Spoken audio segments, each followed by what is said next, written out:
आइए जानते हैं 1 अप्रैल से क्या क्या चीजें बदल सकती है। सबसे पहले बात करते हैं एलपीजी गैस और तेल के दाम की। मिडिल ईस्ट में चल रही जंग के कारण कई देशों में तेल और गैस की किल्लत हो रही है। हालांकि भारत सरकार ने साफ कर दिया है कि भारत में तेल और गैस की कोई कमी नहीं है, लेकिन बावजूद इसके कई शहरों में गैस सिलेंडर की भारी किल्लत देखी जा रही है। ऐसे में 1 अप्रैल से एलपीजी गैस सिलेंडर और पेट्रोल डीजल के दामों में बदलाव देखने को मिल सकता है।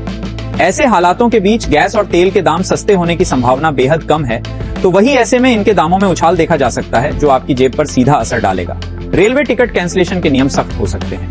वेलसी रेलवे टिकट्स कैंसिलेशन से जुड़े नियमों में बदलाव देखने को मिल सकता है। अब ट्रेन छूटने से 8 घंटे पहले तक ही टिकट कैंसिलेशन करने पर रिफंड मिलेगा। इसके बाद अगर आप कैंसिल करते हैं तो पैसे वापस नहीं आएंगे। यानी अगर आप अपनी यात्रा का प्लान अचानक बदलते हैं तो आपको नुकसान उठाना पड़ सकता है। नंबर 3, इनकम टैक्स सिस्टम में बदलाव। अप्रैल अब पुराने इनकम टैक्स एक्ट 1961 की जगह नया इनकम टैक्स एक्ट 2025 लागू होगा। इसमें असेसमेंट ईयर और प्रीवियस ईयर जैसे कॉम्प्लिकेटेड शब्द हटाकर सिर्फ टैक्स ईयर रखा गया है। इसके अलावा HRA छूट के लिए मकान मालिक का पैन और किराए का प्रूफ देना जरूरी है। चौथा, बैंकिंग और क्रेडिट कार्ड में बदलाव। क्रेडिट कार्ड से सालाना 10 से ज्यादा का खर्च करने वालों को अब टैक्स विभाग को जानकारी देनी होगी। कई बैंकरों ने रिवार्ड पॉइंट्स और चार्जेज में भी बदलाव किए हैं। यहाँ आपकी जेब पर असर पड़ सकता है, क्योंकि कुछ सेवाओं पर अतिरिक्त शुल्क लगाया जा सकता है, जिससे आपका खर्च बढ़ सकता है। नंबर 5, सैलरी स्ट्रक्चर में बदलाव। 1 अप्रैल से नए श्रमिक कानून के तहत बेसिक सैलरी के हिस्सा बढ़ सकता है। नंबर 6, टोल प्लाजा के नियम बदल रहे हैं।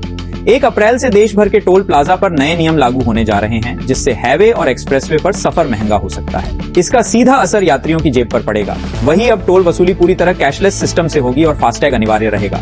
वाहन मालियों से 31 मार्च की मध्य रात्रि के बाद से कानपुर इटावा हाईवे से होकर निकलने में 5 से लेकर 25 तक बढ़ाई गई टोल शुल्क को वसूला जाएगा। सिंगल जर्नी में जहां 20 से 50 तक की टोल शुल्क बढ़ोतरी की गई है, वहीं 24 घंटे में वापसी होने पर 25 से 50 तक की टोल शुल्क में बढ़ोतरी की गई है। ये है कुछ नियम जो 1 अप्रैल से आपकी जिंदगी पर असर डाल सकते हैं। यानी कि 1 अप्रैल से जिंदगी और उसकी जेब पर असर डाल